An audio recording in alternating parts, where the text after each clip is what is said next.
O medo não quer te destruir, quer te controlar. E a pergunta que fica é: quem está a controlar hoje? És tu ou o teu medo? Muitas pessoas dizem que têm fé, mas poucas têm coragem.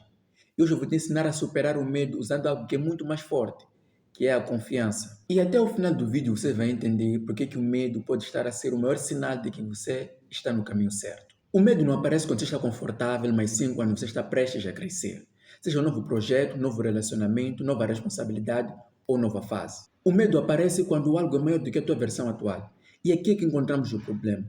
Muita gente interpreta o medo como um sinal para parar, sendo que, na verdade, o medo pode ser um sinal de que você está a melhorar. Quando Josué assumiu a liderança depois de Moisés, ele tinha uma missão impossível: levar o povo em direção ao desconhecido. Isso é motivo suficiente para que ele tivesse medo, seja por causa da pressão ou qualquer outro motivo. Mas Deus disse a ele: seja forte e corajoso. Entenda que a coragem você só pode ter se tiver medo. Porque a coragem não é a ausência do medo, é o movimento apesar dele. Entenda que Deus não disse não tenha medo. O medo é completamente normal, você pode sim ter medo. Mas o mais importante não é permanecer com este medo. O mais importante não é você olhar para o medo. O mais importante é você agir apesar do medo. O mais importante é você ter coragem.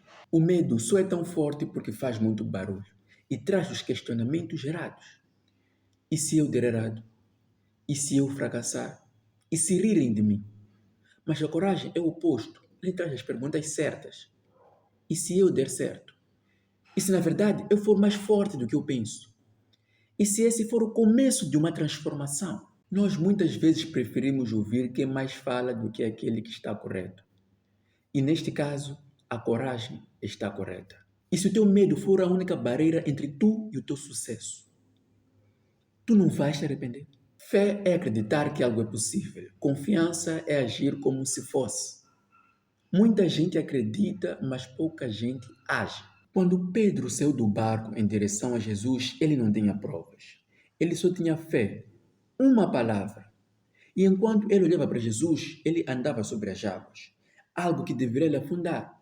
Mas no momento que ele perdeu o foco em Jesus, ele afundou. O que isso quer nos dizer? Que a partir do momento em que você perde o foco do objetivo que você tem, você sai como derrotado.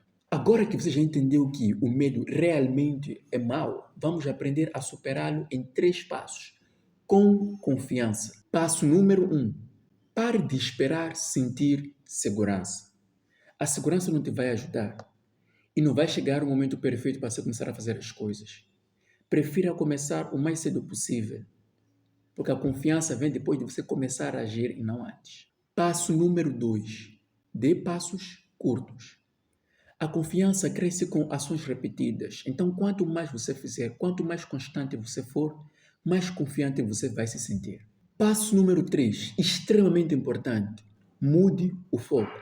Pare de se fazer as perguntas erradas. Pare de se perguntar e se der errado. Comece a fazer as perguntas certas. O que você realmente precisa fazer para que você alcance os seus objetivos? Não importa o que os outros vão pensar. O que importa é que no final das contas você tem que alcançar o teu sucesso. Então mantenha-se focado no objetivo. Mantenha-se focado na coisa certa. No que você precisa fazer agora. E faça. Talvez você esteja com medo de começar algo novo, perder alguém, cometer uma falha ou não ser o suficiente. Mas escute isso com atenção. O medo não significa que você é fraco. Significa que você está diante de algo que importa.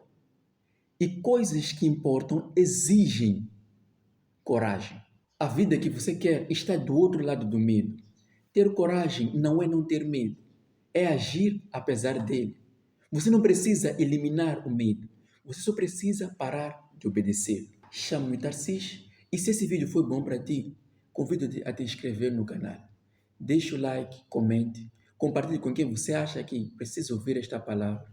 E pela sua presença, meu muito obrigado e que Deus te abençoe.